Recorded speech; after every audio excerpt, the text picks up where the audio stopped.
लकड़हारा और सोने की कुल्हाड़ी की कहानी। बहुत समय पहले की बात है। एक गांव में एक लकड़हारा रहता था। वह अपनी आजीविका के लिए दिन भर जंगल से लकड़ी काटता था और रोज शाम को पास के एक बाजार में जाकर बेचता था।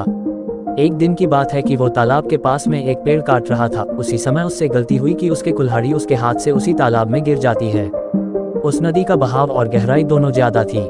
उस लकड़हारे ने अपनी कुल्हाड़ी को बहुत खोजा पर वह कामयाब ना हुआ। अतः वह हार मानकर नदी किनारे बैठ गया और रोने लगा।